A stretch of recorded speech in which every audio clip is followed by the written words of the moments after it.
यज्ञशाला और कायाकल्प केंद्रम के उपस्थित सभी सदस्यगणों, महत्वपूर्ण विषय पर आता हूं। सबसे पहले एक सर्प की कथा सुनाता हूं। एक सांप की, सर्प की, अजगर की कहानी है। एक साधु महात्मा या मुनि उधर से निकले तो उसने कहा, महाराज हमें भी क्या स्वर्ग जाने का अवसर मिलेगा? तो कहा कि तुम तो सबको काटते रहते हो, प्राण नाश करते रहते हो, तुम कैसे स्वर्ग को जा सकोगे? तो संत ने कहा, उनको उपदेश दिया, भाई तुम काटना पीटना बंद करो, थोड़ा भगवान का स्मरण करो तो बात बन सकती है। उसके बाद में महात्मा तो चले गए, वो वैसा ही करने लगा। फिर कुछ दिनों महीनों बाद वो महात्मा उधर से फिर निकले तो कहा, तो देखा उसकी दुर्दशा हो गई। कहा, ये कैसे हुई कि आपने कहा था भगवान का स्मरण करो, सुमिरन करो, तो वही कर रहा हूं। तो ये कैसे हुई कि ये लड़के बच्चे हैं, पत्थर फेंकते हैं, मारते हैं, पीटते हैं, ऐसे घाव जख्म हो चुके हैं शरीर पर। उनका, मैंने तुम्हें प्राण नाश के लिए मना किया था, फुसकारने के लिए नहीं, फुफकारने के लिए मैं नहीं मना किया था। यहीं से बात प्रारंभ होती है कि हमने अभी हवन यज्ञ किया, नित्य यज्ञ होता ही है। हम नित्य प्रातः सायं दोनों समय सर्वे भवन्तु सुखिनः की बात करते हैं, सभी सुखी रहें, सभी स्वस्थ रहें, सभी निरोगी रहें। लेकिन साथ साथ में प्रार्थना करते हैं, उससे पहले क्या करते हैं? ओम मन्यवस्य मन्युमयी धी। मन क्या है? मन की शक्ति का आह्वान करने की आवश्यकता है, हम लोग तो करते हैं। तो मन क्या है? स्वस्थ क्रोध, विवेक पूर्ण क्रोध, ये हम भूल गए हैं। वो क्रोध है, एक तो नाश कर देता है, ज्वालामुखी नहीं है। एक तो होता है तुरंत अंधा हो जाता है व्यक्ति, काली गलोच, तोड़ फोड़ और नष्ट हो जाता है, नष्ट कर देता है। ये नहीं है। यहाँ पर क्या है? ये तो दवाई है, कड़ी दवा है जो रोग को हटा देती है जाकर के। ये विवेकपूर्ण क्रोध कहा गया है। तो परमात्मा से क्या प्रार्थना करते हैं? हे परमात्मा, अनित अनाचार के विरुद्ध आपका भी विवेकपूर्ण क्रोध होता है, वो मुझे भी दो। उपनिषदकार कहता है, हे अग्निदेव, ये ईश्वर, अग्नि का मतलब ये तो अग्नि यहाँ पर है, लेकिन उस परमात्मा से कहा गया मुझे भी दो। सहो मैं दो, मुझे सहनशीलता भी धारण करो। जब सारे, अब यहाँ पर देखिए, राम कब कुपित होते हैं? भगवान राम जब समुद्र के किनारे बैठे हुए हैं, विनय न मानत जलध जड़ गए 3 दिन बीत, बोले राम सकोप तब भय बिनु होय न प्रीत। राम का उधर देखिए, जब दुष्ट राजा निरंकुश हो गए राजा, तब परशुराम का देखिए,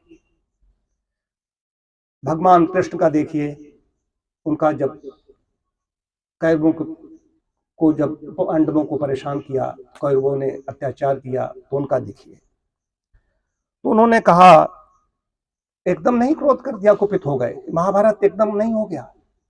उससे पहले उन्होंने समझाया, बुझाया, कहा इनको 5 गांव दे दीजिए। तब वो क्या कहता है दुर्योधन, शुच्याग्रे नैव ददामि बिना युद्धेन केशव। बिना युद्ध के केशव मैं सुई की नोक भर भी भूमि नहीं दूंगा। अब क्या था? अब यहां से प्रारंभ होता है महाभारत। अनित आचार होती रहे, हम चुपचाप बैठे रहे, तो मन वो है कि कहीं अनित, अनाचार, दुराचार, समाज में जब शांत लोग होते हैं, सब एक जैसे लोग होते हैं, तो वहां पर बुद्धत्व आता है।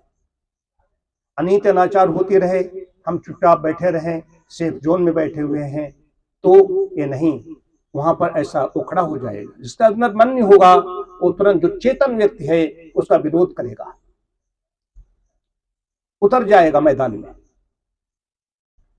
एक उदाहरण मैं देता हूं यहाँ पर, और आगे म्यांमार, गोयनका जी ने यहाँ पर आके बहुत बड़ा काम किया।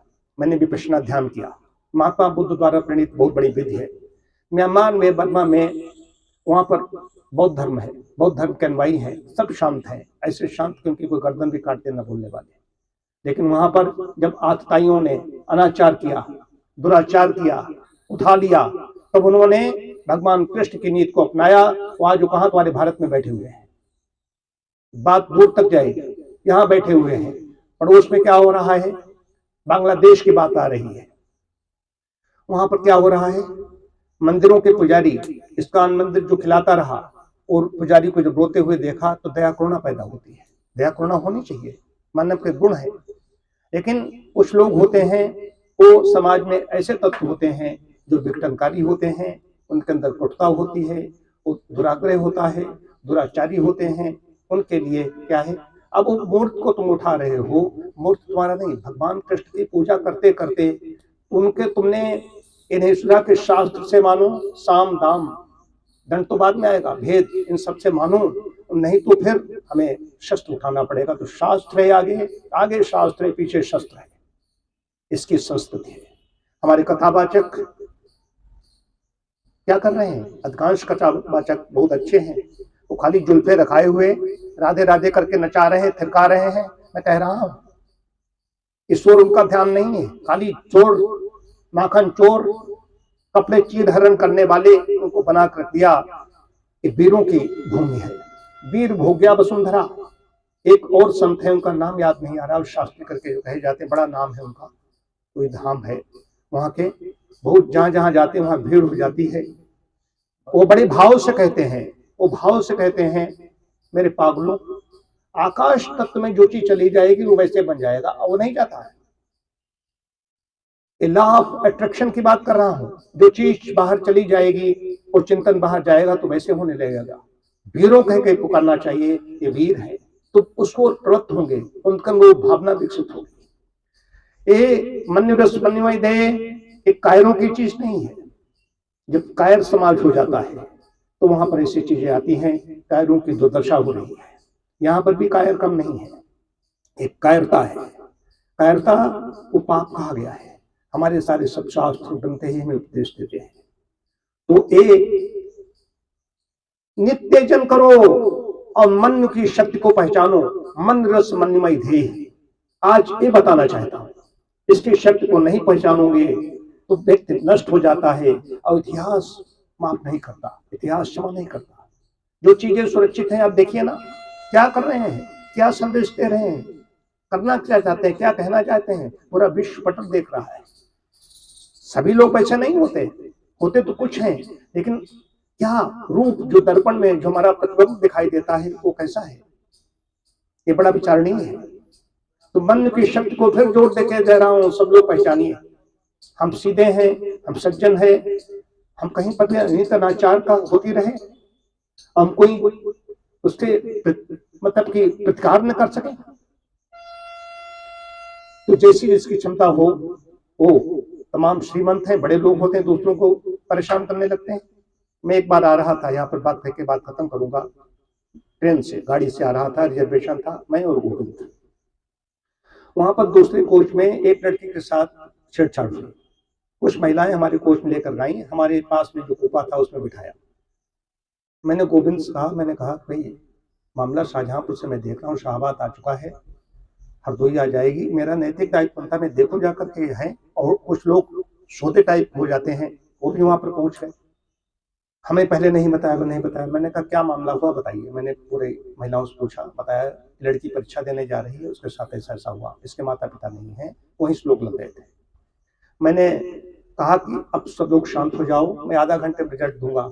यहाँ ट्रेन रुक नहीं पाई, जिस कोच में था डॉक्टर साहब 33 नंबर सीट पर वो लड़की बैठी हुई थी, वहां पर पुलिस के जवान ट्रेन खड़ी होने से पहले चढ़ गए। तो यहाँ पर कह रहा हूँ, कानून का सहारा पहले लीजिए, समझाइए बुझाइए, कानून सहारा लीजिए, उसके बाद हमें संवैधानिक अधिकार है। तो अपनी शक्ति को पहचानिए, शक्ति को जगाइए, कायर मत बनिए, वीर बनिए, पुरुषार्थी बनिए। और यही संदेश है। हम जितनी प्रार्थना करने का रोज ये कहते हैं, मन निरस मन निमय थे। ओम शांति शांति शांति।